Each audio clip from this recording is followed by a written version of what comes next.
Shalom, puji nama Tuhan. Sore hari ini kita ada di tempat ini dalam keadaan baik dan kita bersama-sama bersehati untuk menikmati hadirat Tuhan di tempat ini. Sediakan hati yang terbaik untuk kita mempersembahkan pujian dan kemuliaan bagi Tuhan Yesus Kristus Allah kita yang hidup. Dan saat ini mari kita satukan hati, kita bersama-sama menikmati hadirat Tuhan di tempat ini, masuk dalam pujian dan penyembahan.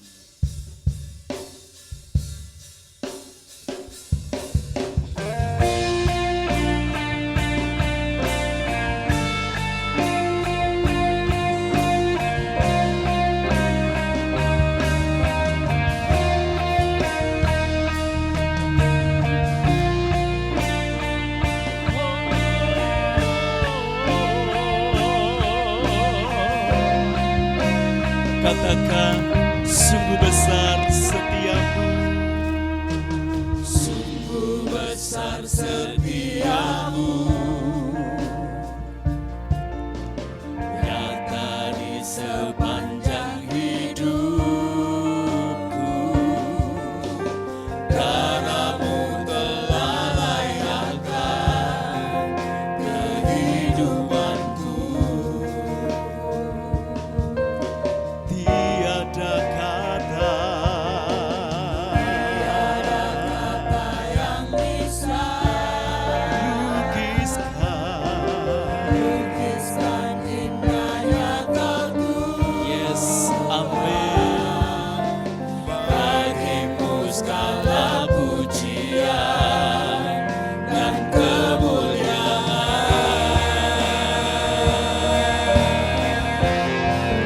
Ku tinggikan Engkau Tuhan, melebihi segalanya, lebih dalam menyembah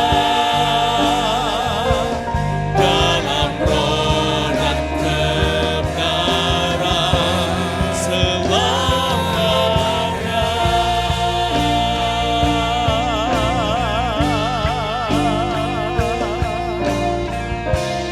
Kami mengakui bahwa Engkau sungguh besar.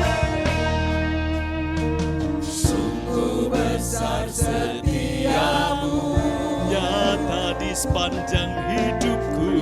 dari sepanjang hidup. Haleluya. Darahmu telah layakkan Yesus, kami bersyukur. Haleluya. Tiada kata yang bisa Tiada kata yang mampu melukiskan keindahan-Mu Tuhan. lukiskan indahnya Kau. Kami bawa segala pujian dan kemuliaan untuk Engkau. Bagimu segala pujian Yes. dan kemuliaan. Ku tinggikan Engkau Tuhan, melebihi segalanya, lebih dalam menyembah dalam roh dan kebenaran. Ku tinggikan Engkau Tuhan, melebihi segalanya, lebih dalam menyembah dalam roh dan kebenaran selamanya.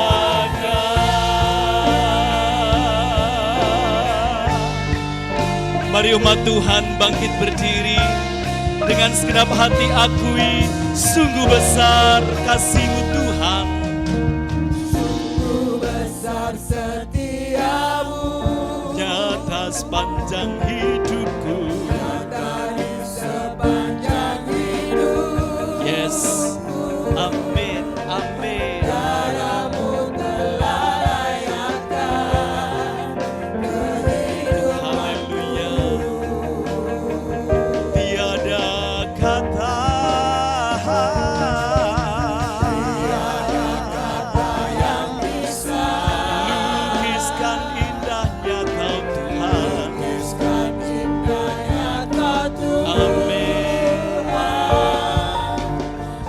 bagimu segala pujian dan kemuliaan. Ku tinggikan Engkau Tuhan, melebihi segalanya, lebih dalam ku menyembah dalam roh dan kebenaran. Ku tinggikan Engkau Tuhan, melebihi segalanya, lebih dalam ku menyembah dalam roh dan ku tinggikan Engkau Tuhan, kami agunkan. Haleluya, Yesus. lebih dalam Yes. Sekali lagi nyatakan di hadapannya, ku tinggikan Engkau Tuhan, melebihi segalanya, lebih dalam ku menyembah dalam roh dan kebenaran selamanya.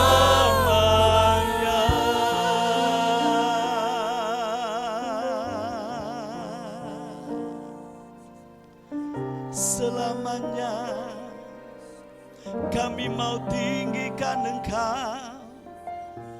Selamanya kami mau masyurkan nama-Mu. Dan saat ini kami umat-Mu yang ada Tuhan, bersehati untuk naikkan pujian, mazmur dan ucapan syukur bagi Engkau. Haleluya.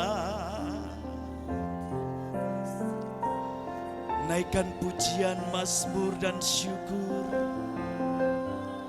Ungkapkan, nikmati persekutuan pribadi dengan Tuhan.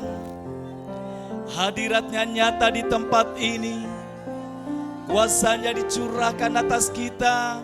Dan setiap kita bisa menikmati bersama-sama anugerah kasih karunia-Nya di tempat ini. Haleluya.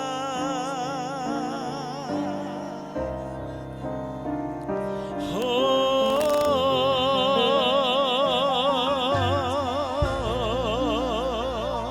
haleluya. Haleluya.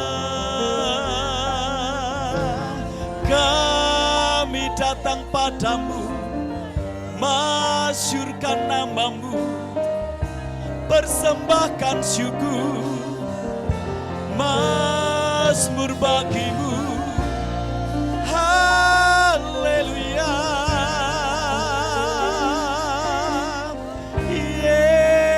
Yesus yang kami sembah, biar hati kami memandang kebesaran-Mu. Biar mata iman kami melihat kemuliaan-Mu. Dan kami tahu rasakan keajaiban-Mu. Haleluya. Haleluya.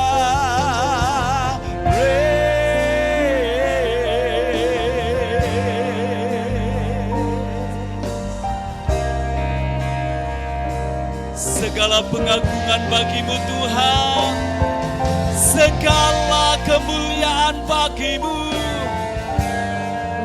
Engkau Allah yang kudus, yang layak kami puja, layak diagungkan, layak terima kemuliaan. Engkau Tuhan, penguasa segalanya. Kami bernyanyi, kami bermazmur bagi Engkau. Kiara pata kasyandara lamayase. Haleluya, haleluya.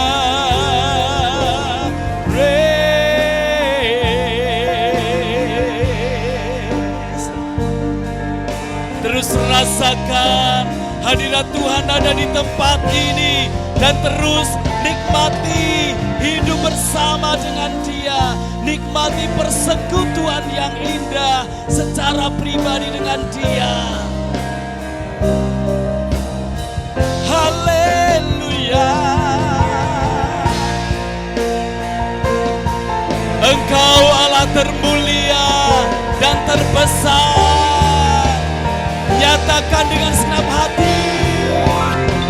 Sebab Kau besar, perbuatanmu ajaib, tiada seperti Engkau, tiada seperti Engkau. Sebab Kau besar, perbuatanmu ajaib, tiada seperti Engkau, tiada seperti Engkau. Sebab Kau besar, perbuatanmu ajaib, tiada seperti Engkau, tiada seperti Engkau. Sebab Kau besar, perbuatanmu ajaib, tiada seperti Engkau, tiada seperti Engkau, tiada seperti Engkau, tiada seperti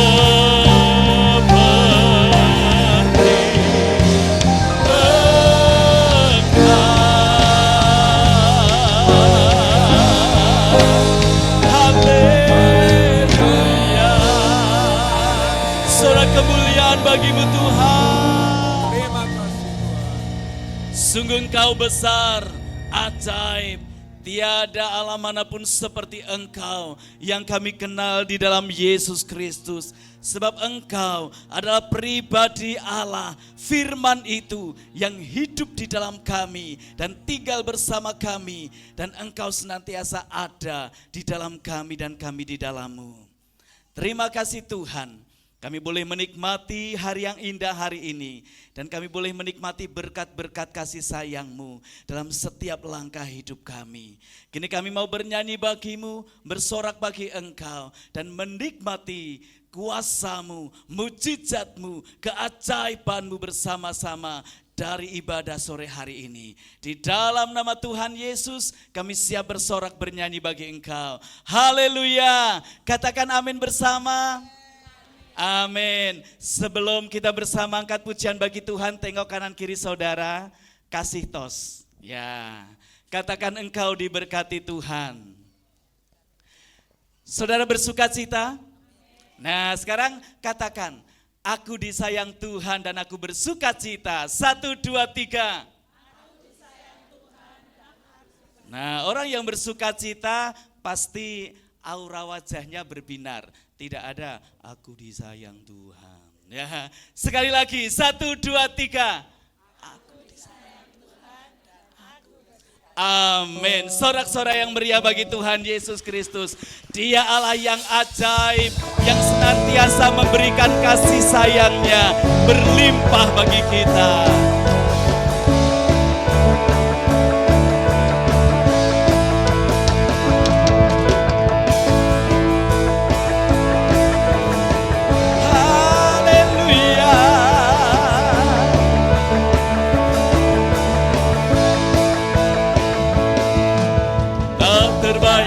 Kebesaran-Mu dan tak terbanding kekuatan-Mu Tuhan. Kau megah bagiku. Segenap jiwa dan pengharapan telah ku serahkan untuk rencanamu Tuhan. Kau Raja atasku, hanya Kau yang layak ditinggikan. Sungguh ajaib. Yes. Amin. Haleluya. Kau sumber kemenanganku, layak berkuasa, memerintah selamanya. Yesus, Kaulah Raja mulia.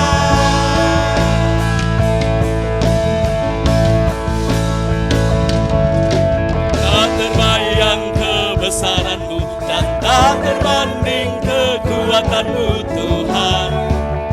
Kau megah bagiku segenap jiwa.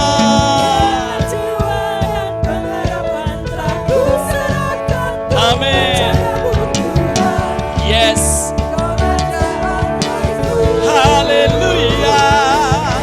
Hanya Kau yang layak diangkat.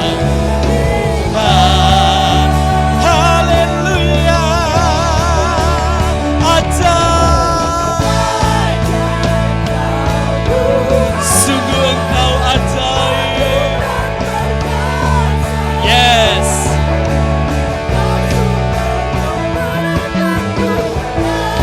Haleluya.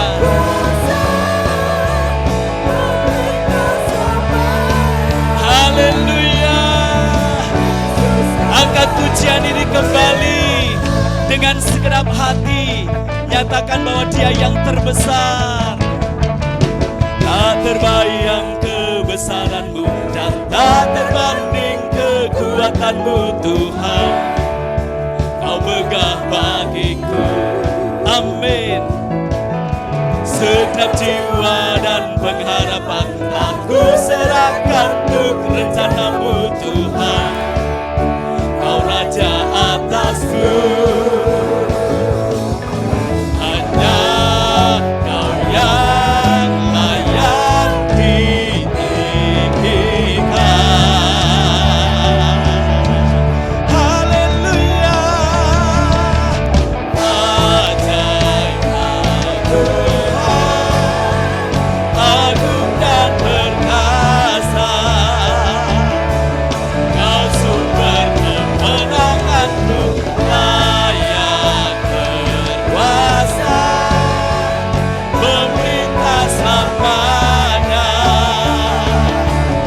Yesus, Kau katakan ajaib, ajaib Kau Tuhan. Haleluya. Agung dan perkasa. Amin.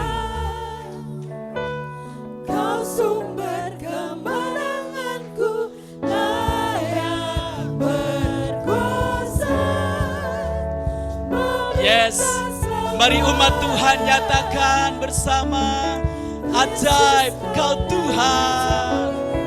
Ajaib Kau Tuhan, Sungguh Engkau ajaib Tuhan. perkasa. Engkau memberi kami kemenangan. Kau sumber Amin. kemenanganku, layak berkuasa.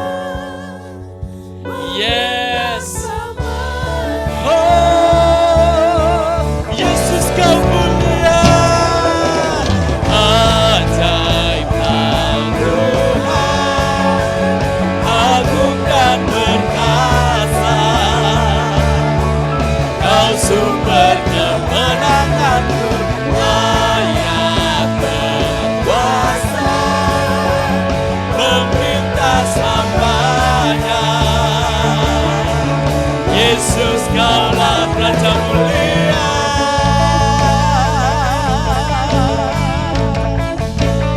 Raja mulia.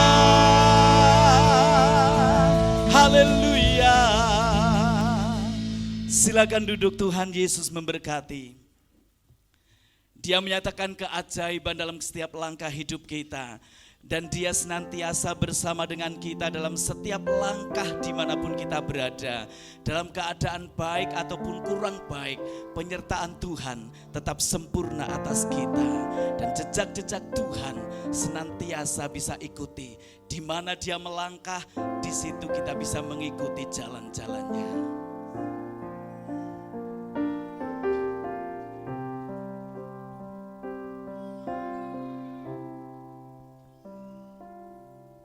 Sering ku tak mengerti jalan-jalan-Mu Tuhan, bagai di belantara yang gelap. Tanpa seribu tanya, namun tetap percaya, jejak-Mu Tuhan sungguh sempurna. Sering ku tak mengerti jalan-jalan-Mu Tuhan, bagai di belantara yang gelap. Tanpa seribu tanya, namun tetap percaya, jejak-Mu Tuhan sungguh sempurna.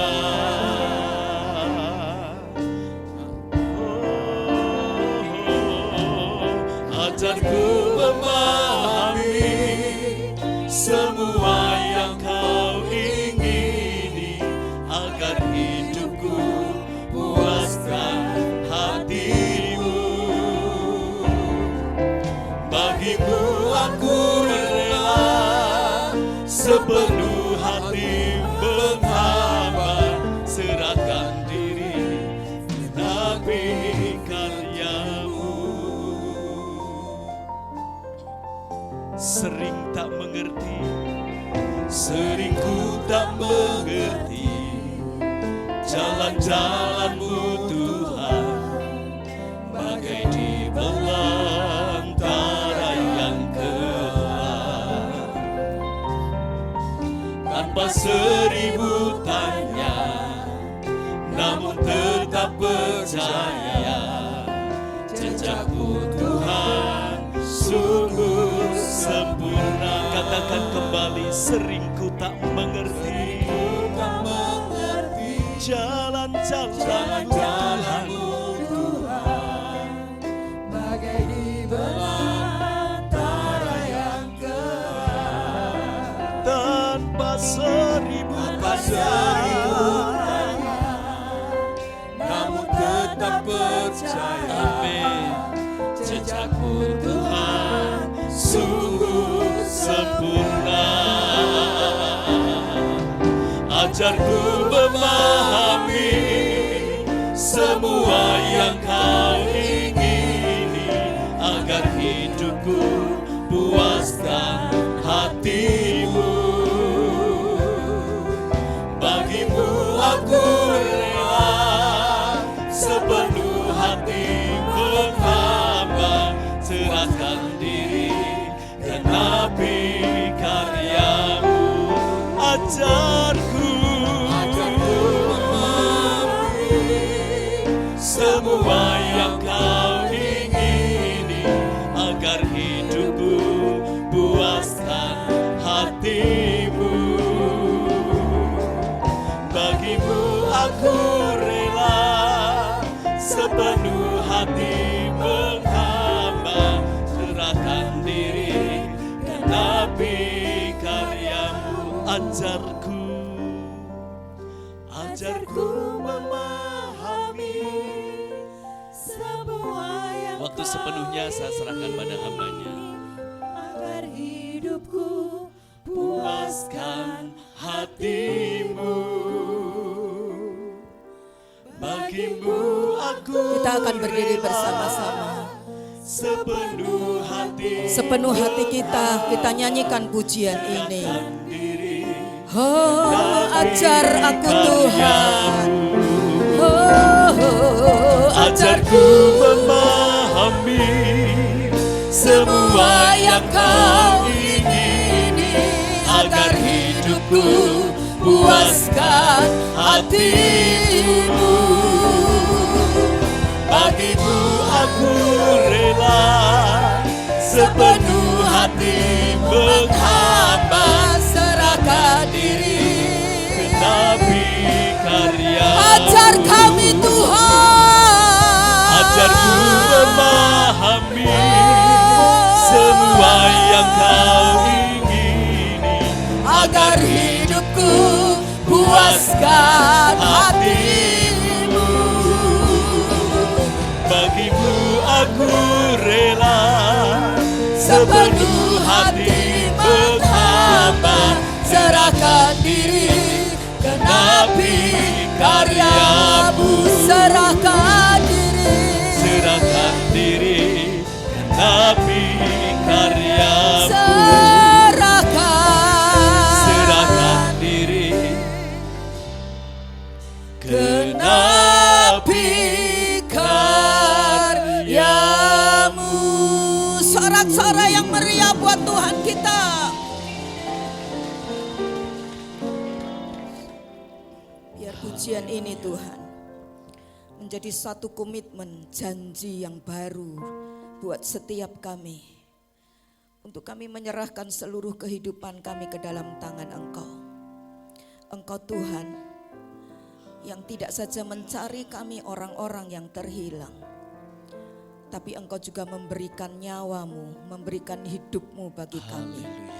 Tidak ada satu manusia pun yang sanggup, yang bisa, yang memberikan hidupnya bagi kami. Tetapi Engkau Tuhan yang sungguh sangat mengasihi kami. Dan biar setiap kami menjadi umat-umat ketebus-Mu yang terus memberikan kehidupan kami. Bukan untuk menyenangkan hawa nafsu kedagingan kami, tetapi kami semakin hari boleh dibentuk menjadi umat-umat Tuhan yang menyenangkan hati Tuhan. Dan ketika hidup kami menyenangkan hati Tuhan, kami percaya Tuhan, segala sesuatunya Tuhan rancangkan yang terbaik bagi kami. Seperti Bapa sayang kepada anak-anaknya, demikian juga Engkau sayang kepada setiap kami anak-anak-Mu Tuhan. Engkau memberkati setiap kami, Engkau mengurapi setiap kami. Bahkan Engkau membuat terobosan-terobosan yang baru buat setiap kami. Pintu-pintu yang tertutup Tuhan akan bukakan dengan cara Tuhan yang ajaib. Bahkan Tuhan, kelimpahan dari seberang lautan, kelimpahan dari berbagai penjuru mata angin Tuhan juga karuniakan dalam hidup kami. Sehingga kami boleh menjadi berkat bagi banyak orang dan juga berkat bagi bangsa-bangsa. Terima kasih Tuhan, urapi mulut lidah hati hamba-Mu, supaya Tuhan apapun yang hamba-Mu sudah persiapkan itu tidak ada artinya kalau Roh Kudus tidak bekerja. Karena itu Tuhan, pengurapan Tuhan turun atas hamba-Mu, dan biarlah Tuhan setiap mulut lidah bibir hamba-Mu boleh dipakai untuk kemuliaan nama-Mu Tuhan. Dalam nama Tuhan Yesus Kristus kami berdoa mengucap syukur. Yang percaya katakan bersama. Yang percaya katakan bersama. Sekali lagi sorak-sorai yang meriah buat Tuhan kita. Haleluya. Silakan duduk Bapak Ibu Saudara yang saya kasih dalam Tuhan. Shalom. Wah, belum semuanya. Shalom. Ya, semuanya diberkati Tuhan. Amin. Ya. Baik, kita di bulan Oktober, bulan yang istimewa, di mana 53 tahun Gereja Bethel Indonesia, ya, Sinode GBI memperingati ulang tahunnya yang ke-53 tahun. Bukan saja di Indonesia, tetapi juga di seluruh dunia. GBI ada di sekitar 27 negara yang ada di seluruh dunia ini, dan luar biasa sekali, ini bulan Oktober tahun 2023 adalah tahun ke-53. Dan setiap bulan Oktober dicanangkan satu tema, yaitu tentang penginjilan, ya, atau tentang bulan misi. Karena itu kita sudah belajar bersama sepanjang bulan Oktober ini, bagaimana saya dan saudara memiliki satu kehidupan, ya, wadah ini mesti disiapkan untuk menjadi wadah yang Tuhan pakai untuk menjadi alat Tuhan. Bukan wadah yang kotor, tetapi wadah yang sudah dibersihkan oleh kuasa darah Yesus. Kita juga sudah belajar bagaimana saya dan saudara punya hati yang peduli, ya, penuh kasih kepada jiwa-jiwa yang terhilang. Bicara jiwa terhilang bukan saja bicara tentang orang-orang belum percaya kepada Tuhan, tetapi sudah jadi orang Kristen seringkali menjadi terhilang di dalam rumah Tuhan ya. Kenapa saudaraku? Karena menjadi orang Kristen, Kristen-Kristenan, bukan Kristen sungguh-sungguh. Nanti kita akan belajar tentang hal ini ya.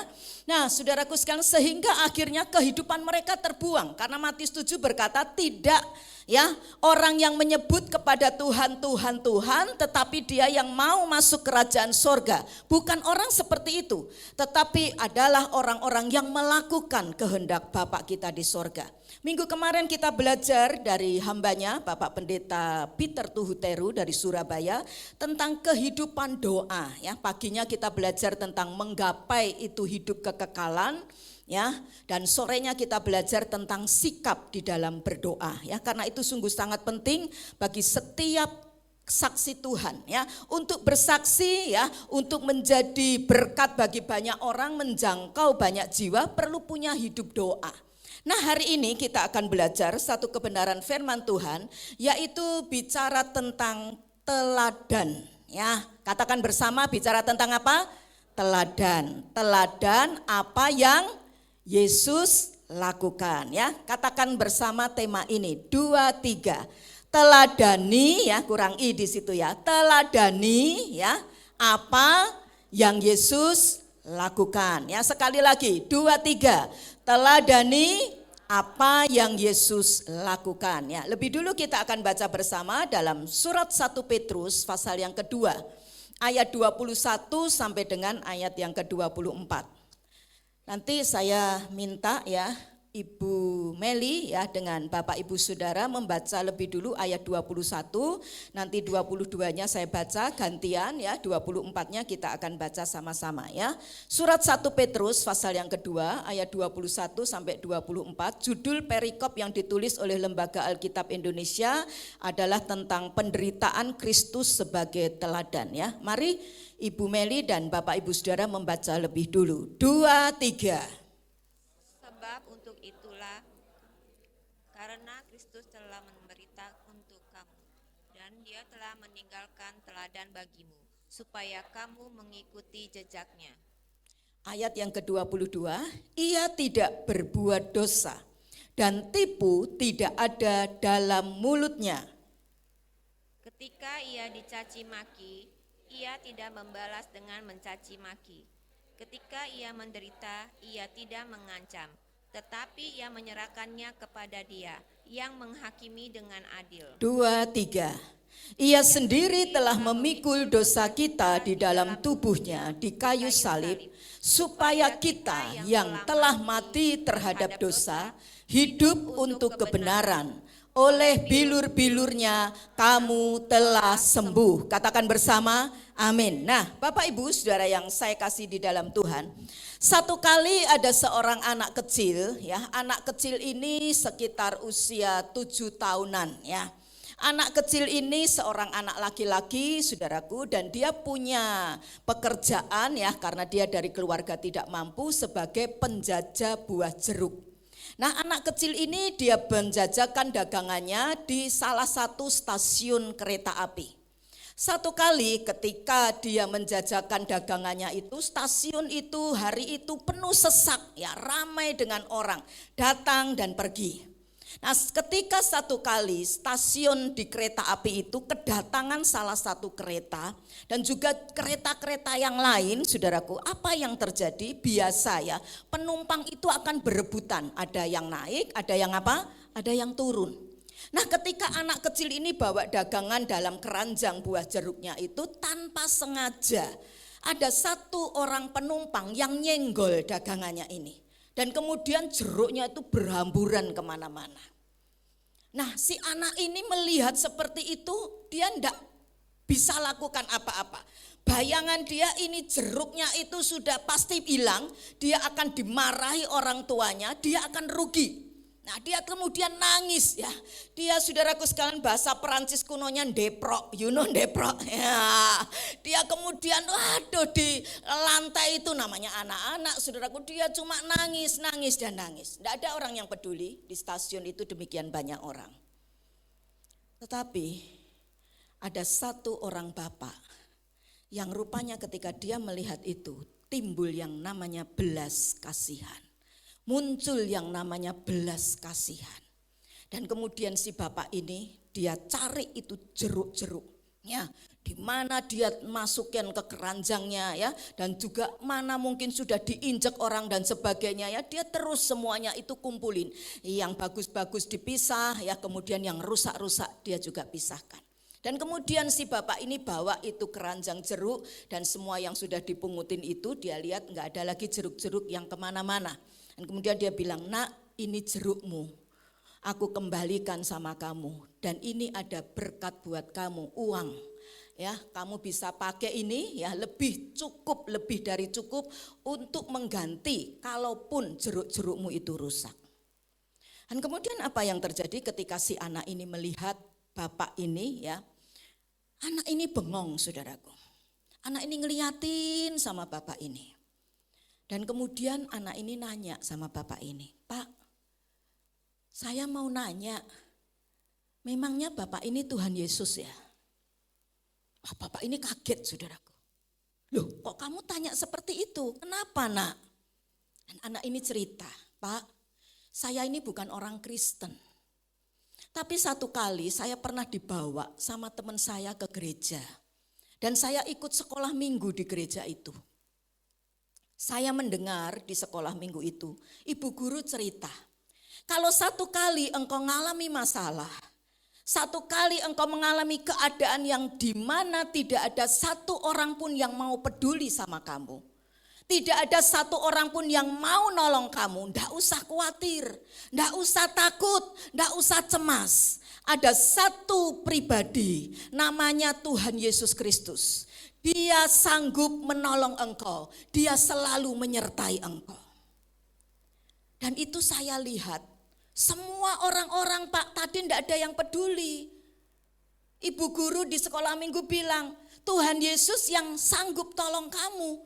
Orang lain ndak mau tolong, ndak mau peduli. Tapi siapa yang hanya peduli? Tuhan Yesus. Karena itu saya nanya sama Bapak, apakah Bapak ini Tuhan Yesus? Dan kemudian si bapak ini, dia berkata kepada si anak ini, "Nak, ya, aku ini bukan Tuhan Yesus. Tapi aku ini pengikut Yesus.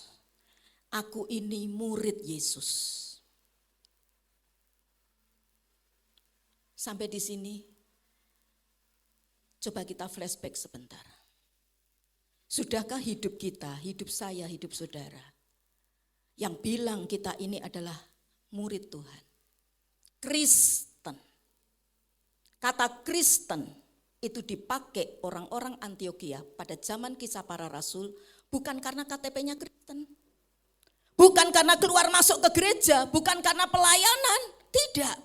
Tapi karena orang-orang pada waktu itu melihat bahwa itu pengikut Yesus itu sifatnya, tabiatnya, karakternya, hidupnya seperti Yesus. Karena itu disebut Kristen. Jadi Kristen adalah pengikut siapa? Bukan pengikut Pak Willy. Bukan pengikut Gereja Bethel Indonesia. Pengikut siapa? Pengikut Yesus. Nah, kita coba renungkan. Apakah saya dan saudara hidup kita ini sudah seperti Yesus? Sifat kita, karakter kita, tabiat kita, perkataan kita, hidup kita, pikiran kita, hati kita. Ini jadi sesuatu perenungan yang sungguh-sungguh kita mesti berubah loh kalau belum seperti itu. Karena ini hari-hari akhir zaman. Alkitab sudah menubuatkan hari-hari tidak semakin tambah mudah, tapi semakin tambah sukar. Orang banyak menjadikan kekristenan itu sebagai kegiatan ritual saja. Secara lahiriah, 2 Timotius berkata, pasal 3 ayat 5. Mereka masih beribadah, tetapi pada hakikatnya mereka memungkiri kekuatannya ibadah. Bisa Anda baca itu ya. Masih ke gereja, bahkan mungkin masih pelayanan nih, pendeta sekalipun, tapi hidupnya tidak mencerminkan siapa? Yesus. Dan kalau kita tidak masuk di dalam rapture, pengangkatan, hati-hati saudaraku, engkau dan saya enggak akan kuat. Mana kuat sih? Coba di depan mata saudara, anak saudara mungkin ditarik rambutnya, masih kecil mungkin bayi dari gendonganmu direbut. Atau istri saudara, atau suami. Kamu tetap menyangkal Yesus atau tetap ikut Yesus? Kalau enggak mati. Oh enggak kuat loh. Saya aja enggak kuat. Ada yang kuat di sini? Karena itu mesti sungguh-sungguh loh sebelum pengangkatan itu tiba. Amin saudaraku. Kekristenan kita, hidup kita, pertumbuhan rohani iman kita itu harus terus bertumbuh. Jangan 10, 20, 50 tahun terus saja modelnya kayak gitu saudaraku. Itu bukan pengikut Yesus. Karena itu mari kita belajar di dalam kehidupan ini. Coba Bu Meli baca 1 Yohanes 2 ayat 6. Ini firman Tuhan yang ngomong ya. 1 Yohanes 2 ayat yang ke-6. Barang siapa mengatakan bahwa ia ada di dalam dia, ia wajib hidup sama seperti Kristus telah hidup. Iya, terima kasih. Barang siapa mengatakan aku Kristen, KTP-ku Kristen, kita berkata apa? Orang itu ya apa? Wajib apa? Hidup apa? Sama seperti Kristus telah hidup. Ini yang ngomong Bu Evi atau Alkitab. Kalau mau protes sama firman Tuhan, sama Tuhan. Tuhan sendiri ngomong sama kita. Kalau kamu mengaku dirimu Kristen, pengikutku, muridku, kamu wajib. Wajib itu hukumnya apa? Harus hidup sama seperti Kristus telah hidup. Nah sekarang kita akan belajar dari 1 Petrus 2 tadi yang kita baca ayat 21 sampai 24. Saya mendapati ada 4 karakter, ada 4 sifat daripada Tuhan Yesus yang harus kita teladani, yang harus kita ikuti jejaknya. Ya, karena Tuhan Yesus datang ke dalam dunia ini bukan saja dia menghancurkan pekerjaan iblis. Bukan saja Tuhan Yesus datang ke dalam dunia ini untuk menebus dosa manusia. Tetapi salah satu tujuan Tuhan Yesus datang ke dalam dunia ini adalah untuk memberikan contoh kehidupan yang baik. Dan dari contoh kehidupan yang baik dari Tuhan Yesus itu maka kita harus mengikuti jejaknya. Kita harus menuruti teladannya. Nah, apa saja teladan daripada karakter Tuhan Yesus? Yang pertama adalah kekudusan. Katakan bersama 2, 3. Kekudusan Kristus. Ayat 22 tadi dari 1 Petrus mengatakan begini. Coba bisa dibantu buka ya Mas ya. Ia tidak apa? Berbuat dosa dan tipu tidak ada di dalam mulutnya Tuhan Yesus. Nah, hal yang pertama kita belajar karakter Yesus itu adalah kudus. Yesus itu kudus. Dia tidak pernah berbuat dosa. Lukas 1 ayat 35 Yesus itu dilabeli. Yesus itu dikasih gelar sebagai anak kudus, anak Allah. Bahkan Ibrani 4 ayat yang ke-15 ya dikatakan bahwa Yesus sama seperti kita manusia, dicobai. Tetapi bedanya adalah Yesus tidak pernah berbuat dosa meskipun dia dicobai. Bahkan dalam Yohanes pasal 8:46 Yesus pernah menentang orang-orang banyak ya, dan dia berkata, siapa yang bisa buktikan aku pernah berbuat dosa? Dan tidak ada satu orang pun yang bisa membuktikan Yesus itu berbuat dosa. Satu kali pun tidak pernah. Kenapa saudaraku? Karena Yesus selalu melakukan segala hal dalam hidupnya itu adalah untuk menyenangkan Bapaknya yang di sorga. Kalau Bapak kita kudus, Yesus itu kudus, maka kita sebagai anak-anaknya harus hidup kudus. 1 Petrus pasal yang pertama ayat yang ke-16 firman Tuhan berkata, kuduslah kamu sebab aku Bapakmu kudus. Kuduslah kamu sebab aku Tuhanmu, Yesusmu kudus. Saya pernah mencatat ada satu orang di India bernama Mahatma Gandhi. Dia pernah berkata begini saudaraku, I like Jesus. Saya suka sama Yesus. Tapi dia melanjutkan dengan kalimat begini, but I don't like Christian. Saya tidak suka dengan orang Kristen. Saudaraku, kenapa Mahatma Gandhi tidak suka dengan orang Kristen, tapi dia suka dengan Yesus? Karena orang Kristen seringkali hidupnya tidak seperti Yesus. Saya ulang sekali lagi ya. Seringkali orang Kristen hidupnya tidak seperti Yesus. Berapa banyak orang menjadi kecewa tinggalkan Tuhan hanya gara-gara orang Kristen yang sifatnya tidak seperti Yesus. Tidak mau ke gereja, bahkan jijik najis sama orang Kristen. Kenapa? Lihat orang Kristen hidupnya tidak seperti Yesus. Betul Pak Eros? Diajak ke gereja susah saudaraku. Kenapa? Lihat hidup orang Kristen. Karena itu, ini firman mungkin buat saudara kuping jadi merah. Hati tidak nyaman. Tapi perlu saya beritakan. Karena saya tanggung jawab bukan sama saudara. Saya tanggung jawabnya sama Tuhan. Majikan yang saya layani, bos yang saya layani. Satu kali nanti kalau saya sudah selesai tugas saya di atas muka bumi ini. Dan saya kembali kepada Dia. Kalau ada sesuatu yang saya tutupi dari semua apa yang Tuhan firmankan ini. Dan saya tidak sampaikan sama saudara. Saya akan kena hukuman yang paling berat. Karena guru atau pengajar itu lebih tahu daripada murid. Betul? Kalau tidak diajarkan, guru tuh nomor 1 yang dihukum lebih berat. Dan saya tidak mau terima kekekalan dalam api hukuman. Tapi saya rindu, sekecil apapun hidup saya, itu ada pahala di sorga. Karena itu relakan hati saudara. Amin saudaraku.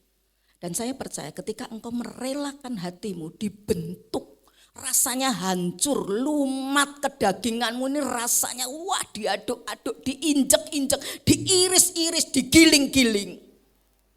Tapi saya percaya itu menjadi satu wadah bejana yang diperbarui oleh Tuhan dan siap untuk dipakai menjadi alat bagi kemuliaan nama Tuhan. Amin saudaraku.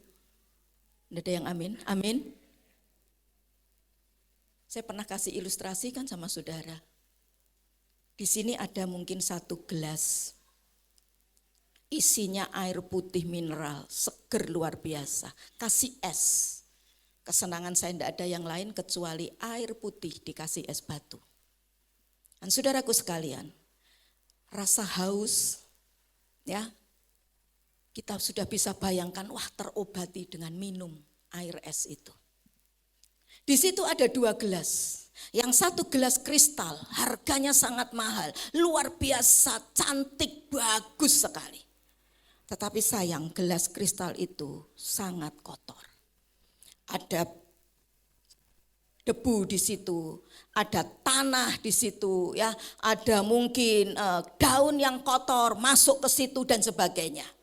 Tetapi di sampingnya ada 1 gelas plastik, gelas yang sederhana, tetapi gelas itu bersih.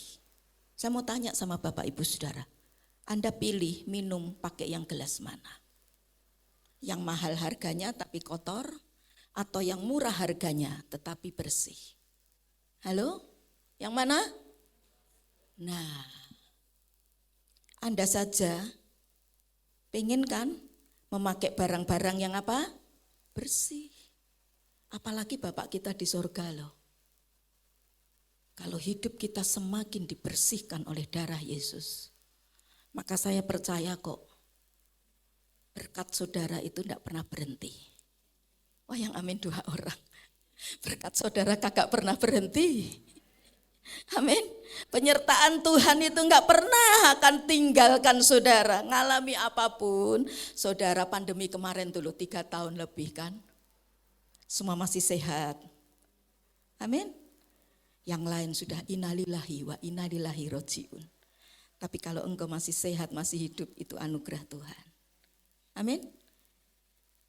Karena itu ketika kita meninggal dunia, pintu sudah tertutup pertobatan. Saat kita bertobat lagi masih hidup. Selagi masih ada nafas, ada kekurangan, mari kita belajar untuk taat pada perintah Tuhan. Hidup apa saudaraku? Hidup apa? Hidup kudus. Kudus bukan berarti putih tanpa noda, tanpa celah, tidak. Kudus itu saya pernah ajarkan, seperti namanya pohon. Dia bertumbuh, mulai dari kecil, dari benih, kemudian dia bertunas, dia kemudian berakar semakin kuat, batangnya semakin naik, dan ranting-rantingnya semakin rimbun, dan mengeluarkan buah-buah. Atau seperti bayi, dia yang baru lahir, dia belajar untuk berjalan, dia belajar untuk berkata-kata, dia belajar untuk bisa mandiri. Itulah kudus, itulah sempurna. Sempurna bukan berarti tidak pernah lakukan dosa. Kudus bukan berarti putih tanpa celah. Tetapi mungkin kita bisa jatuh dalam dosa, tapi kita tidak hidup di dalam dosa. Amin saudaraku. Kita bertobat ketika kita lakukan dosa. Kita minta ampun ketika kita lakukan dosa. Dan kita belajar lagi untuk jalan dengan Tuhan. Itulah kekudusan. Saudaraku yang saya kasih di dalam Tuhan, orang Kristen mesti belajar hidup beda dengan dunia ini. Kalau enggak apa gunanya kita? Hanya bedanya kalau minggu ke gereja. Itu cuma bedanya sama orang dunia, enggak ada bedanya. Tapi Tuhan mau kita ini hidupnya kudus, beda sama orang dunia. Orang aja bule sama orang Indonesia beda loh. Betul apa betul? Kalau orang bule masuk ke salah satu restoran, dia mau makan, yang dilihat ketika dia disodori menunya, yang dilihat mana? Bagian kiri menu makanan atau bagian kanan yang harga-harga makanan. Yang mana kira-kira? Halo, orang bule lihatnya yang mana? Yang kiri kan? Capjai. Terus apa? Buyung hai, jangan barongsai ya. Nah, dilihat itunya. Tapi beda sama orang Indonesia. Kalau orang Indonesia masuk ke restoran, ya, masuk ke rumah makan, yang dilihat bukan menunya lebih dulu, yang dilihat yang mana? Harganya dulu, cari yang murah. Air putih gratis. Nah, dia yang pesan itu. Bahkan pesawat terbang itu ada pramugarinya di dalamnya yang melayani para penumpang, terutama juga pesawat-pesawat terbang luar negeri ya, jurusan yang bukan domestik, yang ke luar negeri. Itu hafal loh, penumpang dari mana yang habis duduk di situ dan makan. Kan biasanya kan dikasih makan ya, karena itu penerbangan kan lama. Dikasih makan, dibagikan makan gitu ya. Terus ditawari mau minum apa gitu ya. Nah, pramugari itu juga sampai ngerti loh. Ini yang duduk habisan, yang makan ini penumpangnya dari negara mana? Tahu saudaraku. Kalau penumpangnya itu dari Inggris, maka ketika selesai dia makan, sendok sama garpunya itu lurus. Tapi kalau penumpangnya dari Jepang, sendok dan garpunya itu nyilang. Tapi kalau penumpangnya dari Indonesia, maka apa yang terjadi? Sendok dan garpunya apa? Hilang. Kenapa? Bagus, masukin tas. Ayo ngaku. Nah itu loh ada bedanya. Beda enggak? Beda. Nah orang Kristen sama orang dunia juga mesti beda. Jangan bedanya cuma ke gereja aja saudaraku. Bedanya adalah sifat kita harus makin hari makin seperti Yesus. Yang amin satu orang. Makin hari harus makin seperti apa? Yesus. Yang dulu mulutnya curigaan sama suami, atau wah suami itu diorot-orot terus, dompetnya semuanya ada namanya pelepasan, saudaraku ya. Pelepasan ternyata bukan hanya di gereja saja, di rumah juga. Wah suaminya juga pikir besok beli bensin gimana, tak umpetin aja ke kaos kaki. Ternyata istrinya itu punya indera cium yang luar biasa, indera ke-7 bukan ke-6 aja ya. Wah ngerti nih, wah termasuk di kaos kaki ketemu ya 200.000. Amin. Jangan diaminkan saudara ya. Waduh, suaminya sampai puyeng saudaraku sekalian ya. Uangnya diminta semua, bensin diurus sendiri. Wah kasihan saudaraku. Wah kalau suami itu mungkin kata-katanya suaranya keras seperti singa dari Yehuda. Tapi begitu dia sampai di rumah, istrinya lebih hebat dari suaminya. Karena dia adalah singa dari mana? Dari kebun binatang ya, yang keluar gitu loh. Lebih galak, lebih buas gitu loh. Mungkin di kantor suaminya itu jabatannya wah keren. Panglima gitu. Di rumah kalah sama Pang 6. istrinya yang lebih hebat. Saya percaya itu bukan jemaat di sini. Kalau di sini harus bertobat ya. Suami istri harus belajar hidup kudus, anak-anak juga begitu.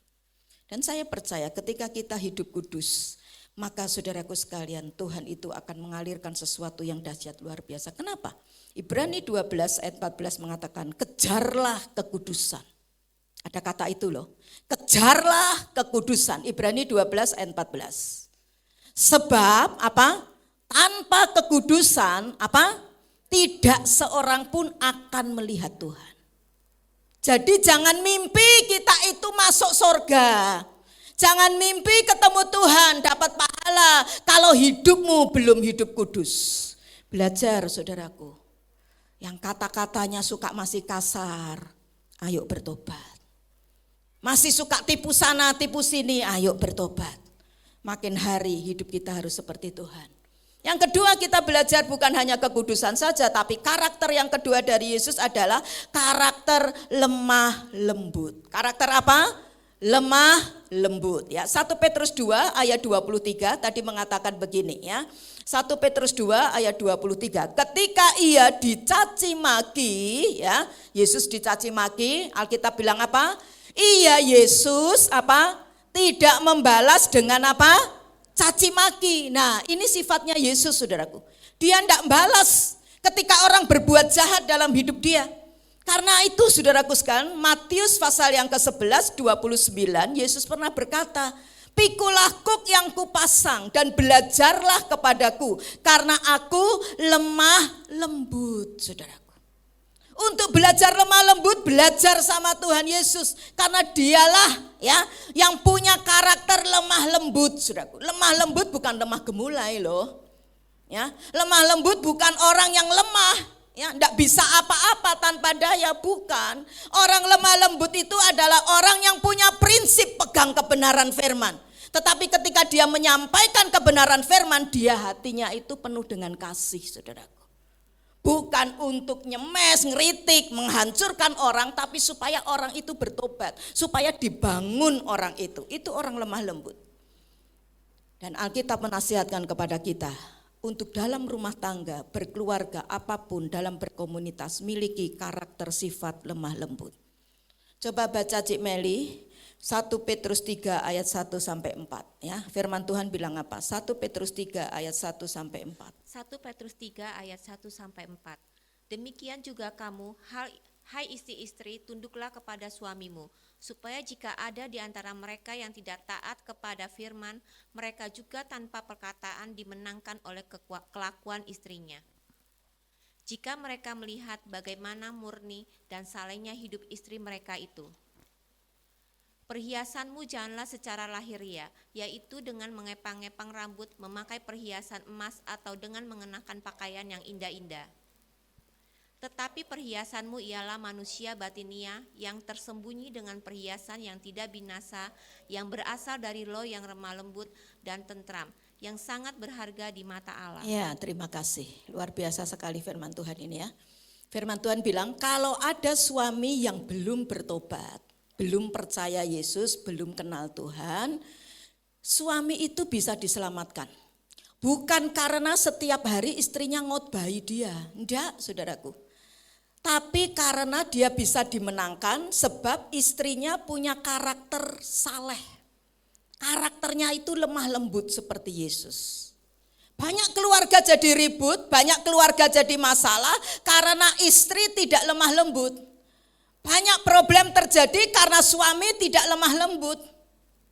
Karena itu mari belajar lemah lembut. Suami kasar, keras seperti apapun, istri rusak seperti apapun akan bisa bertobat kalau punya kelemah lembutan. Saya pernah mencatat ada satu orang hamba Tuhan, pelayan Tuhan yang dipakai luar biasa pada zamannya. Dia bernama Smith Wigglesworth. Smith Wigglesworth ini ya, dia hamba Tuhan tidak saja dikaruniai kesembuhan, tapi orang mati pun bisa bangkit kembali, dan itu tidak hanya sekali terjadi, kali-kali sampai istrinya pernah mati pun dibangkitkan sama Smith Wigglesworth ini. Tetapi saudaraku, dalam biografinya, perjalanan kehidupan Smith Wigglesworth ini, ternyata dia itu ketika menjadi hamba Tuhan yang bertobat bukan Smith dulu, tetapi istrinya lebih dulu. Nah, satu kali si istri ini kalau ke gereja suka dilarang. Ya, namanya kan enggak seneng toh, wong belum kenal Tuhan. Setiap kali minta izin ke gereja enggak dibolehkan. Minta izin enggak dibolehkan. Nah, satu saat ketika Natal tiba, maka istrinya berkata kepada Smith, "Smith, aku ini hari Natal. Berkali-kali kamu ngelarang aku untuk pergi ke gereja. Masa sih hanya sekali ini hari Natal aku enggak boleh ke gereja?" Dan kemudian Smith berkata kepada istrinya, "Oke, kamu tak kasih izin, tapi aku mau tanya, kamu pulang balik jam berapa?" Si istri ini kemudian dia pikir, jam berapa ya? Kalau ibadah mungkin jam 5, ya paling lambat jam berapa saudaraku? Jam 7 gitu ya, udah pulang. 2 jam gitu udah pulang. Dan kemudian Smith berkata, "Baik, lewat 5 menit kamu terlambat pulang, pintu rumah sudah tak kunci." Wah, istrinya seneng ya, dibolehin sama si suaminya. Cepet-cepet dia berangkat pergi ke gereja. Tapi apa yang terjadi? Karena namanya Natal, banyak acara saudaraku, molor. Dan akhirnya istri Smith ini pulang lewat 10 menit kembali ke rumahnya. Ketika dia mau buka pintunya enggak bisa. Smith belum tidur, istrinya ketok-ketok pintu. "Tolong Pak, bukain pintunya, aku udah pulang." Smith berkata dari dalam rumahnya, "Aku kan sudah ngomong, telat 5 menit, pintu sudah tak kunci. Dah kamu di luar aja. Jangan dong Pak, bukain pintu dong." Ya, diketuk-ketuk terus pintunya sama istrinya Smith ini. "Biarin, rasain kamu dingin Smith, ini salju ya. Aku nanti bisa mati di sini. Biar ya, kamu aja di luar, terserah kamu mau terjadi apa." Saya mau tanya sama ibu-ibu, di sini ada ibu-ibu? Angkat tangan ibu-ibu. Yang tinggi dong, jangan setengah tiang. Ibu-ibu, di sini ada ibu-ibu sebelah sini. Bu, saya mau tanya. Kalau Anda satu kali pulang ke rumah terlambat 10 menit, kira-kira apa yang Anda lakukan ketika pintu rumah sudah dikunci sama suamimu? Wah, pakai kunci serep. Anda enggak bawa kunci serep, ya. Lupa enggak bawa kunci serep. Kira-kira apa yang terjadi? Digedok-gedok, enggak dibukain pintu. Udah tidur aja di luar. Diomongin gitu lagi. Kira-kira apa yang dibuat, Bu? Halo? Halo? Apa? Nangis? Sebelum nangis apa? Gedornya lebih kenceng lagi. Marah enggak? Halo? Bukan marah lagi, ngamuk. Tapi istri Smith ini saleh loh, wanita saleh. Istri Smith ini punya kelemah lembutan Tuhan Yesus. Dia ketuk-ketuk terus. Bukan ketuknya tambah banter, diambilkan batu gedor, enggak saudaraku. Sampai dia mau mati beku di luar loh saudaraku. Sekian lama di luar dengan dingin salju yang luar biasa. Mulut sudah biru dan gigil terus dia. Sekian lama kemudian dibukain sama Smith. Istrinya bilang, "Bab, dingin nih." Masuk dalam. Smith dalam hati, bentar nih, mulutnya ngomel, maki-maki aku nih. Tapi istrinya tidak lakukan itu loh. Yang luar biasa, istrinya masuk ke dapur, dia bikin sup, bikinin teh hangat buat suaminya dan buat dia. "Bab, makan yuk. Di luar dingin luar biasa, aku mau mati di sana. Makasih ya, dibukain pintu ya. Ini ada teh, ayo minum sama-sama. Ini ada sup, yuk kita makan sama-sama." Batinnya Smith pikir, politik nih, siasat. Bentar udah habis makan, aku sudah perang Baratayuda nih terjadi nih. Tapi ditunggu-tunggu istrinya enggak keluar tuh, kata-kata kasar apapun enggak keluar. Kata-katanya adalah kata-kata kasih, baik saudaraku. Bahkan dilayani ini Smith. Sampai akhirnya Smith ini hatinya ini enggak nyaman gitu loh. Istriku kok aneh ya. Nanti kemudian dia tanya, kenapa kamu ini kan harusnya marah toh sama aku. Tak perlakukan kayak gitu tadi. Kamu mau mati di sana. Kok kamu enggak marah sama aku? Yang luar biasa sekali istri Smith ini hatinya lemah lembut luar biasa. Dia bilang gini, Smith, aku ini nek nuruti aku, kesel, tak tinggal model kayak kamu. Karena Smith ini, saudaraku, orangnya kasar, berangasan. Kalau ngomong itu, waduh saudaraku, enggak tedeng aling-aling. Dia tinggi besar perawakannya, kerjaannya tukang ledeng. Saudara bisa bayangin ya. Jadi saudaraku, istrinya bilang, kalau aku nuruti aku, ya tak tinggal model kamu kayak gini. Tapi karena aku ini pengikut Yesus, Smith, aku ini pengen hidupku juga seperti Yesus. Yesus itu baik hati loh, Smith. Yesus itu lemah lembut, aku pengen seperti dia, Smith. Dan apa yang terjadi? Roh Kudus menjamah hatinya Smith, saudaraku. Smith nangis luar biasa. Dan malam itu juga terjadi kebaktian kebangunan rohani. KKR dengan satu jiwa bertobat. Dan pembicaranya adalah seorang istri yang kemudian mendoakan dan menumpangi tangan suaminya. Dan suaminya diubah menjadi pribadi yang luar biasa. Dipakai Tuhan, menyembuhkan orang, bahkan membangkitkan orang mati. Mari kita belajar dalam hidup ini. Bapak, Ibu, Saudara, bagaimana di rumah saudara? Apakah ada kelemah lembutan di situ? Apakah marah-marah? Maki-maki, kata-kata kotor, kata-kata kebun binatang. Apakah istri sudah belajar lemah lembut kepada suami? Apakah bapak-bapak sudah lemah lembut kepada anak-anaknya? Saya percaya kok kalau kelemah lembutan itu terjadi, rumah tangga kita itu akan rumah tangga yang ada damai sejahtera Tuhan. Amin. Di situ berkat Tuhan turun loh. Saya mau tayangkan satu video supaya kita ini tidak menunda. Kalau ada masalah dalam keluarga kita, hubungan suami atau istri, anak atau orang tua, mari belajar cepat rekonsiliasi, beresin. Ya, kita saling memaafkan dan saudaraku sekalian, segera jangan sampai terlambat. Yuk kita lihat tayangan video klip ini. ผมอยากมีเวลามากกว่านี้ เวลาที่จะบอกลูกผมว่า ผมรักเขามากที่สุดในโลก ลุกขึ้นมาลุกเจ็บนิดเดียวเราลูกผู้ชายนะ อยากใช้เวลาเข้าใจเขามากกว่านี้ โกหกฉันเห็นแกไปมั่วสุมกับดนตรีอะนั่นแหละบ้านเพื่อน อยากฟังในสิ่งที่เขาอยากพูด แน่แล้วใช่ไหมออกไป อยากคุย อยากฟังเพลงของเขา อยากขอโทษ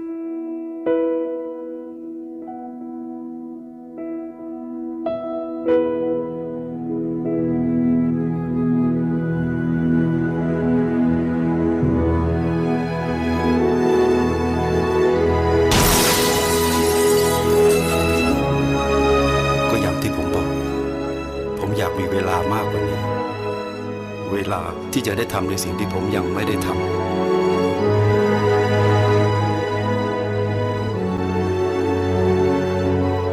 เวลาที่จะรัก และดูแลเขามากกว่านี้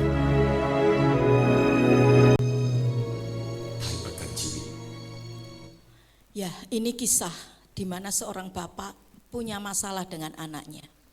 Tapi berkali-kali bapak ini suka nunda, lah nanti ajalah, selesainya nanti ajalah, sampai anaknya besar dan anaknya menjadi seorang musisi kalau tidak salah tadi ya.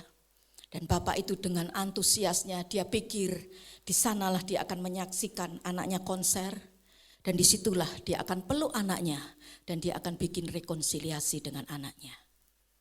Tapi apa yang kita lihat dalam video tadi, ternyata waktu itu bukan kita punya, saudaraku. Saya ulang sekali lagi ya, waktu itu bukan kita yang punya. Karena itu mari kita belajar hari ini.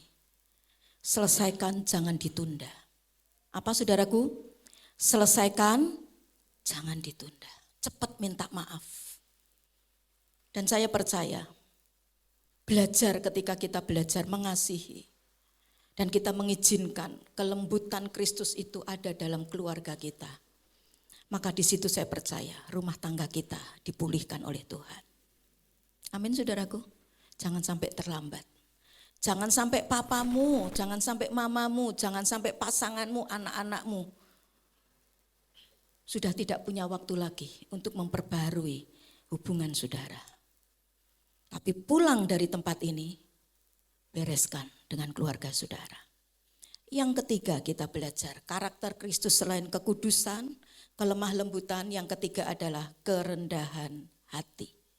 Ayat yang ke-24 dari 1 Petrus pasal yang kedua tadi mengatakan ya, ia sendiri telah memikul dosa kita di dalam tubuhnya, di mana? Di kayu salib. Kita melihat Kristus itu punya kerendahan hati. Yesus rela datang dalam dunia ini, bahkan dia rela mati di atas kayu salib ya, buat saya dan saudara. Itu sebabnya Rasul Paulus berkata dalam Filipi 2 ayat 5 sampai dengan 8, hendaklah kamu dalam hidupmu bersama menaruh pikiran dan perasaan yang terdapat juga di dalam siapa? Kristus Yesus. Next, yang walaupun dalam rupa Allah tidak menganggap kesetaraannya dengan Allah itu sebagai milik yang harus dipertahankan, terus melainkan telah mengosongkan dirinya dan mengambil rupa sebagai seorang hamba, menjadi sama dengan manusia. Ayat yang ke-8, dan dalam keadaannya sebagai manusia, firman Tuhan mengatakan ia Yesus telah merendahkan dirinya. Bahkan ketika tidak ada orang-orang yang membasuh kaki muridnya, Tuhan Yesus mau lakukan itu loh. Kalau Yesus sombong, mana mungkin dia mau melakukan pekerjaan yang hina dan kasar model begitu. Itu sebabnya 1 Petrus pasal yang ke-5, saudaraku sekalian, ayat yang ke-5. Allah sangat menentang orang yang congkak, orang yang sombong, tetapi mengasihani orang yang rendah hati. Lucifer itu dipercaya luar biasa, menjadi malaikat yang lebih daripada para ciptaan malaikat yang lain. Tetapi karena sombong dia dibuang oleh Tuhan dan menjadi musuh utamanya Tuhan selama-lamanya.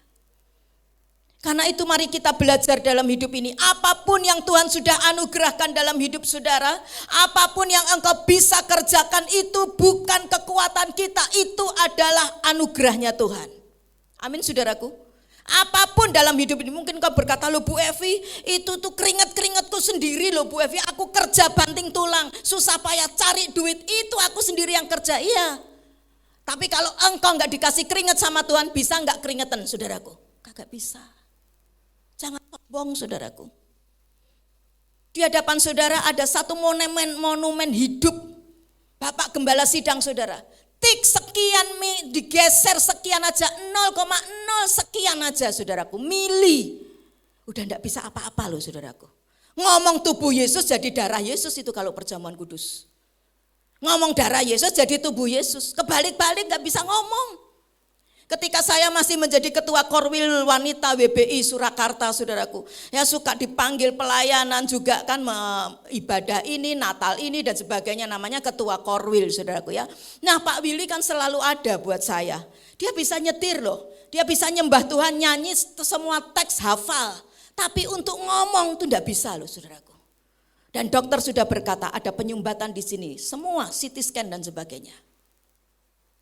Saudaraku sekalian, kalau sudah tiba saatnya, suruh ada yang doa, dia ngacir saudaraku, pelan-pelan keluar, supaya tidak disuruh doa, karena malu saudaraku. Pernah disuruh doa Natalan di Katolik, Bu Hana masih ingat, besoknya Pak Willy nangis, karena dari sekian hamba Tuhan ada romo, pastor, pendeta, ya kan dus, Pak Willy doanya pendek sendiri. Aku enggak bisa apa-apa, nangis. Tapi jemaat meneguhkan, enggak apa-apa Om, semuanya itu doanya udah panjang-panjang. Om pendek sendiri, enggak apa-apa, biar cepat selesai gitu ya. Yang penting tepat sasaran. Batin saya ya diem-yemi sama jemaat dihibur. Jangan sombong saudaraku. Apapun yang kita bisa lakukan itu karena Tuhan. Tetap rendah hati. Dan orang yang rendah hati bukan semakin turun, tapi akan semakin diangkat oleh Tuhan, naik tinggi. Karena itu kalau engkau sedang direndahkan sama orang-orang, tenang. Apa resepnya? Lagi sedang direndahkan, resepnya apa? Tenang. Satu saat nanti mereka akan melihat kita diangkat lebih dari mereka. Yang amin dapat, yang tidak amin nunggu nanti. Amin saudaraku. Ya, jadi biar orang ngeremehin kita, tidak usah tersinggung. Seperti Tuhan Yesus belajar rendah hati, tetap saudaraku. Doakan aja, satu saat kita pasti akan diangkat Tuhan. Yang terakhir, yang keempat adalah karakter kasih. Nah ini. Tadi di ayat 24 ya dari 1 Petrus pasal yang kedua. Ia sendiri telah memikul dosa kita dalam tubuhnya di atas kayu salib. Supaya kita yang telah mati terhadap dosa hidup untuk kebenaran. Oleh bilur-bilurnya kamu telah sembuh. Karena kasih. Yesus rela mati di atas kayu salib. Karena kasih dia rela menebus saya dan saudara. Karena kasih dia tetap ada di kayu palang ini. Dia Allah Maha Kuasa. Betul dia 100% manusia waktu itu. Tapi dia juga 100% Allah saudaraku. Dia bisa perintahkan malaikat untuk membunuh orang-orang yang sudah menganiaya dia. Bisa. Dia bisa ngomong sama orang-orang yang bunuh dia. Jadi kodok. Bisa jadi kodok semua itu. Mati gitu, mati semua. Tapi Yesus tidak lakukan itu. Kenapa? Karena kasihnya dia dalam hidupnya kita, dalam hidup saudara. Dia tetap tergantung di sini. Karena kalau dia tidak mati di sini, saudara sama saya masuk neraka. Karena itu dia harus mati di sini. Karena dia mengasihi kita supaya kita tidak masuk neraka. Yesus yang harus disalib menggantikan kita. Karena itu mari belajar dalam hidup ini saudaraku. Belajar kita ini mengasihi, ikut jejaknya Yesus. Mengampuni orang-orang yang juga bersalah kepada kita. Apa yang dikatakan Yesus ketika dia ada tergantung di atas kayu salib? Ya Bapa, apa? Ampunilah mereka karena mereka tidak tahu apa yang mereka perbuat. Kasih sejati itu harus diwujudkan dengan berkorban. Apa wujudnya kasih sejati? Korban. Saudara mau nyanyi sampai mulut berbusa-busa, aku mengasihi engkau Yesus. Malaikat bilang bullshit. Tidak ada korban dalam hidup kita. Tidak ada sesuatu yang kita persembahkan, mungkin ego kita, harga diri kita tidak mau, masih aja merasa bisa tanpa Tuhan. Kasih itu wujudnya korban, saudaraku. Kasih itu tidak enak, korban itu tidak enak. Murah hati seperti orang Samaria. Mau menolong orang yang kekurangan. Kita akan lihat klip video yang kedua. Di mana ada seorang yang dia juga melakukan kasih itu. I finished my college here. I was working for Taj Group of Hotels, Bangalore. I saw a very old man. He was eating his own human waste for hunger. I thought, what is the purpose of my life? What am I going to do? In a star hotel, I feed all my guests. But where in my hometown, there are people who are living even without food. I quit my job and I started feeding all these people from 2002.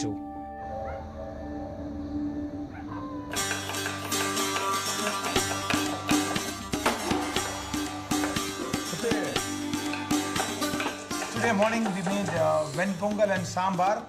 Ven pongal is a blend of rice and dal with a lot of spices. Ven pongal and sambar was being made for the breakfast. And for the lunch, we made tomato rice and sabji. We fed the homeless, mentally ill destitutes, and the old people who have been left uncared of the society. People are suffering for food. They don't have food to eat. If you don't give them food to eat, they will die out of human hunger.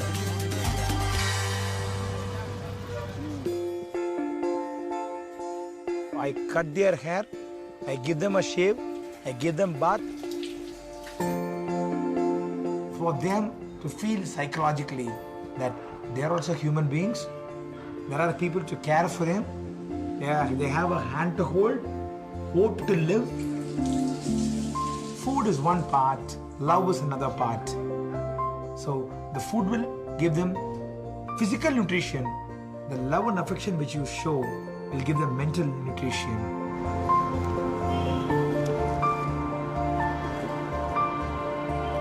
Being a Brahmin community and an Orthodox family, there were a lot of objections. Brahmins are not supposed to touch these people, clean these people, hug these people, feed these people. Everybody has got 5.5 liters of blood. I am just a human being. For me, everybody are same. There are thousands and thousands and lakhs of people suffering. What is the ultimate purpose of life is to give. Start giving. See the joy of giving. Ya, makasih Mas Rismana. Narayanan Krishnan.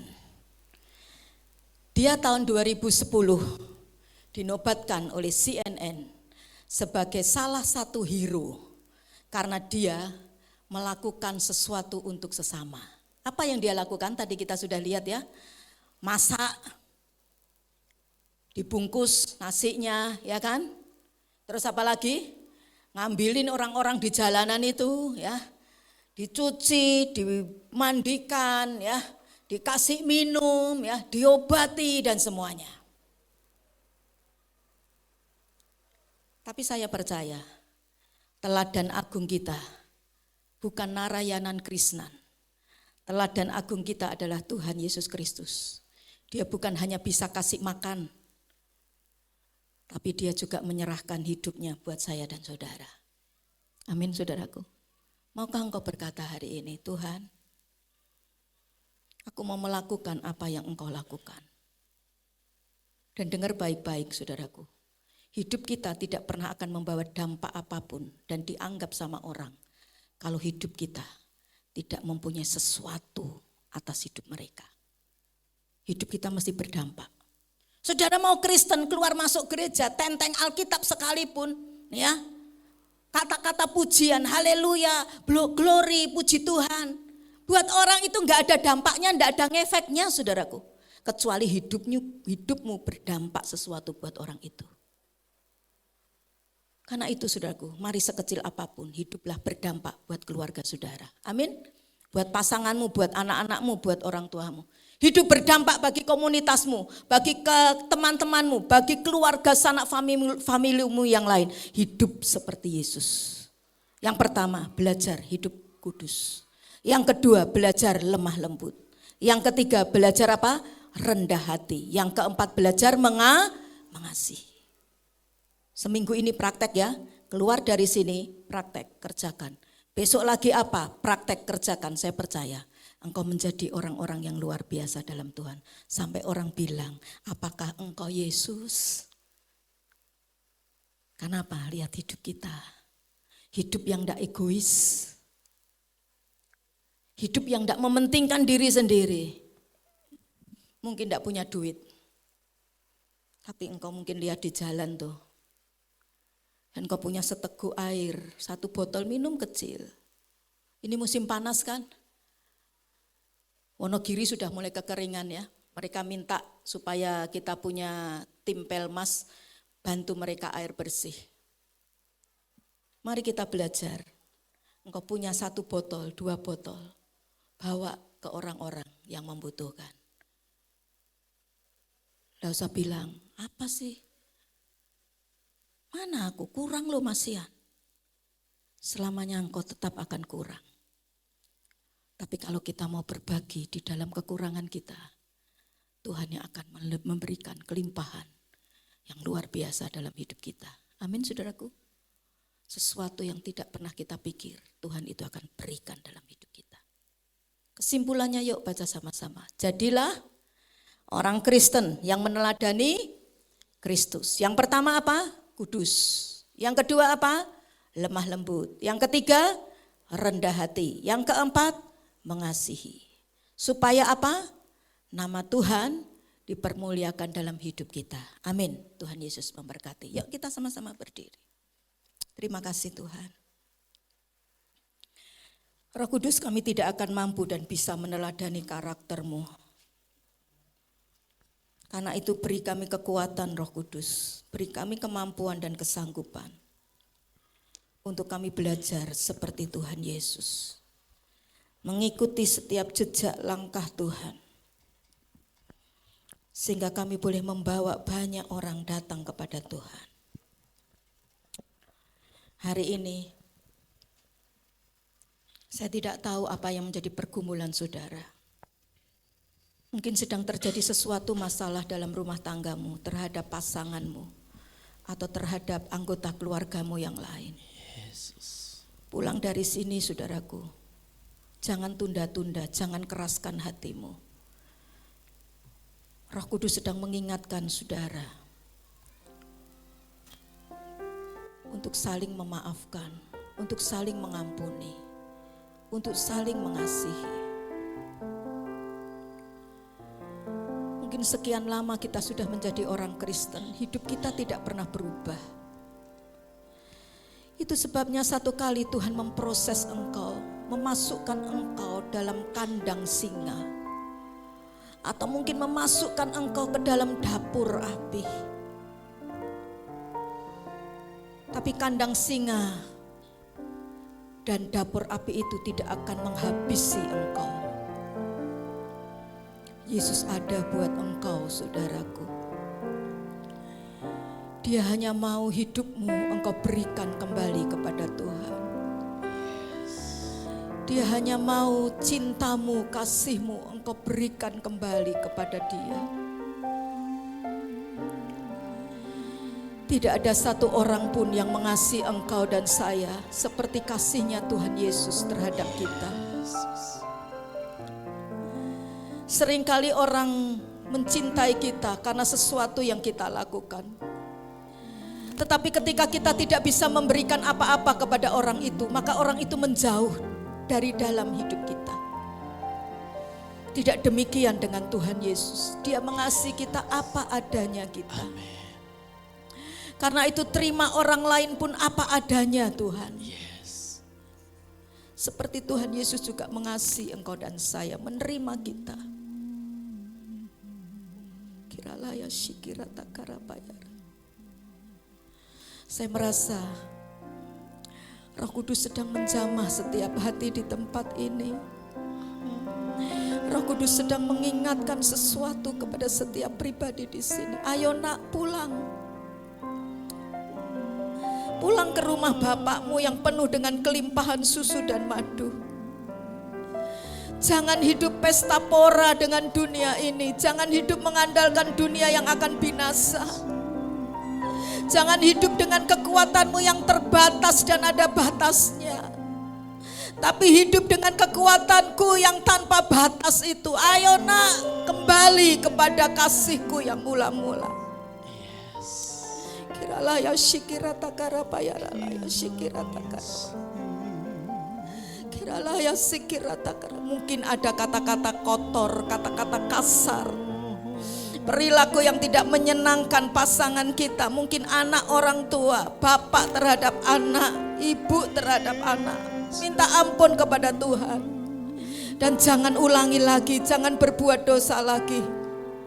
Supaya waktu perkenanan Tuhan itu turun dalam hidupmu. Shikirata karapayara ya shikirata karala.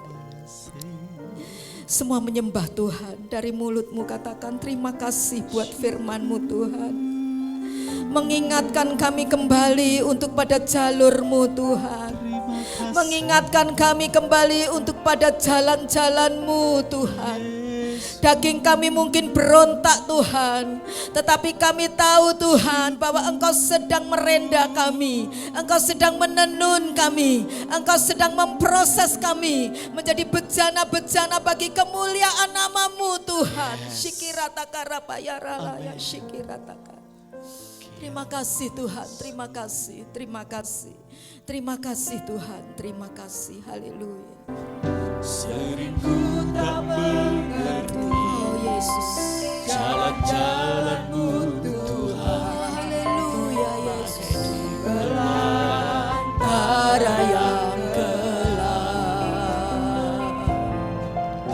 tanpa seribu tanya, namun tetap percaya jejakmu Tuhan sungguh sempurna. Ajarku semua yang kau ingini, agar hidupku puaskan hatimu. Bagimu aku rela sepenuh hati menghamba, serahkan diri genapi karyamu. Biasanya wanita yang mengalami luka yang paling dalam, mengalami trauma yang begitu menyakitkan. Coba wanita naikkan pujian ini. Selingkuh tak mengerti jalan-jalan-Mu Tuhan, bagai di belantara yang gelap. Tanpa seribu tanya, namun tetap percaya jejakmu Tuhan sungguh sempurna. Memahami semua yang kau ingini, Agar hidupku puaskan hatimu. Bagimu aku rela sepenuh hati menghamba, serahkan diri genapi karyamu. mari kita pelan-pelan kita menyembah Tuhan. Kira apakah syakal takara bakal hinamase hirama.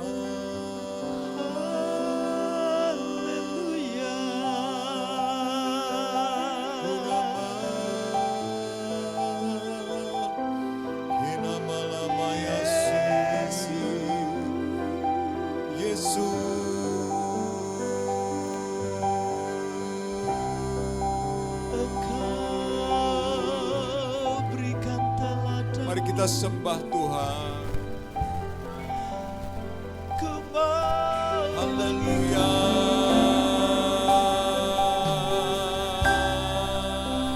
Mengikuti jejakmu.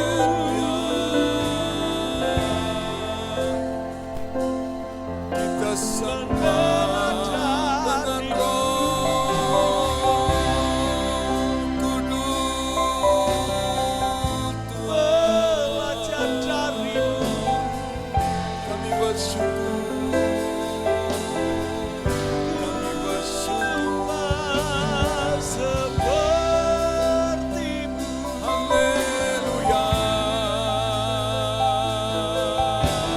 Sepertimu. Bala-bala syana kata-kata kata-kata.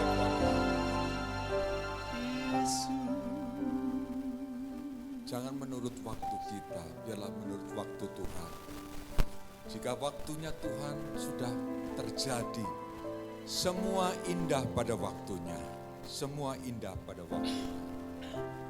Waktu Tuhan pasti yang terbaik. Walau kadang tak mudah dimengerti, lewati cobaan,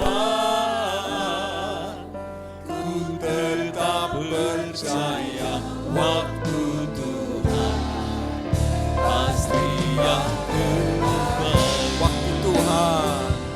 Waktu Tuhan pasti yang terbaik. Walau kadang tak mudah dimengerti,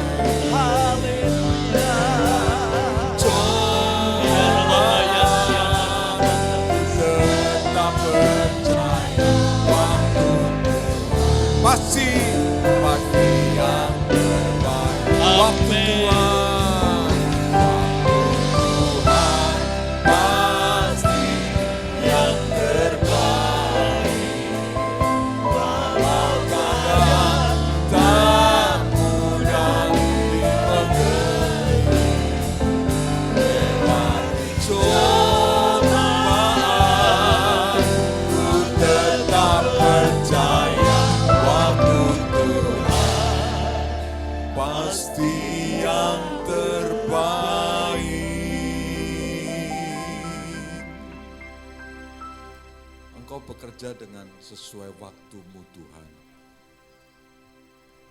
Ajar kami untuk senantiasa merendahkan diri di hadapan sifat karakter hidup yang kami bawa dalam hidup-Mu, hidup kami Tuhan, itu semata-mata indah menurut pemandangan-Mu, bukan pemandangan kami. Terima kasih Tuhan, terima kasih buat firman-Mu yang telah Engkau taburkan pagi sore hari ini, dan biarlah semua menjadi mata hati yang siap, hati yang gembur, firman-Mu tertanam dalam hidup kami, dan kami menjadi orang yang berbahagia. Di dalam nama Tuhan Yesus, Tuhan dan Juru Selamat kami ucap syukur. Kita yang percaya bersama katakan, amin. Kita akan berikan persembahan, mari kita satukan hati, kita berdoa. Dan untuk persembahan ini didasari dari ayat 2 Korintus 9 ayat 7, hendaklah masing-masing memberikan menurut kerelaan hatinya, jangan dengan sedih hati atau karena paksaan, sebab Allah mengasihi orang yang memberi dengan sukacita. Mari kita berdoa, kita mengucap syukur, dan kita persiapkan persembahan syukur kita. Bapa, ini kami umat-Mu yang ada di tempat ini, kami sudah persembahkan segenap hidup kami untuk Engkau Tuhan. Dan saat ini sebagian materi yang Tuhan berikan bagi kami, mau kami persembahkan untuk pelayanan kami bersama di Bait Kudus ini. Biarlah Tuhan sendiri yang berkarya melalui setiap persembahan kami, setiap persembahan yang kami persembahkan dengan kerelaan hati dan ketulusan hati, semuanya akan menjadi berkat bagi pelayanan kami bersama, dan seluruh jemaat-Mu di tempat ini pun terberkati dan tidak ada yang tertinggalkan. Terima kasih Bapa, kami mengucap syukur untuk setiap anugerah berkat-Mu di dalam nama Tuhan Yesus Kristus. Amin. Mari kita bangkit berdiri. Yang menabur dengan air mata akan menuai dengan sorak-sorai.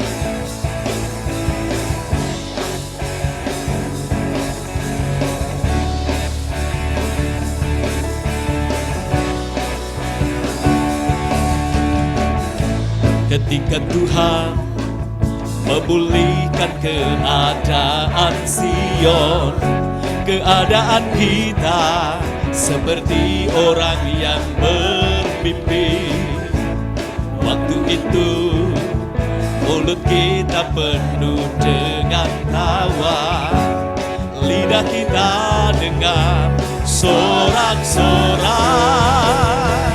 yang menabur dengan mencucurkan air mata, pasti menuai dengan sorak-sorai yang berjalan menangis sambil menabur benih, pasti pulang membawa berkasnya. Yang menabur dengan mencucurkan air mata, pasti akan menuai dengan sorak-sorai. Yang berjalan menangis sambil menabur benih, pasti pulang membawa berkasnya. Yang menabur dengan mencucurkan air mata, pasti akan menuai dengan sorak-sorai. Yang berjalan menangis sambil menabur benih, pasti pulang membawa berkasnya. Pasti pulang membawa berkasnya. Pasti pulang membawa berkasnya. Kami agungkan, kami eluk-elukan Engkau Allahku yang ajaib. Turunlah berkat atas kami semua. Amin. Turunlah damai sukacita di dalam kami. Amin. Turunlah kekuatan daripada Tuhan. Dan turunlah kesehatan, mujizat-mujizat yang heran yang kami dapati hanya di dalam nama-Mu Yesus. Engkau meneduhkan angin sakal. Amin. Engkau memberkati 5 roti 2 ekor ikan bisa cukup kehidupan kami Tuhan. Engkau menyembuhkan orang yang sakit. Amin. Karena kuasa-Mu ajaib luar biasa Tuhan. Berkat, anugerah, damai sejahtera menyertai kita semua. Dalam nama berkat anugerah Allah, Bapa, Putra, dan Roh Kudus. Yaitu di dalam nama Tuhan Yesus Kristus. Amin. Amin.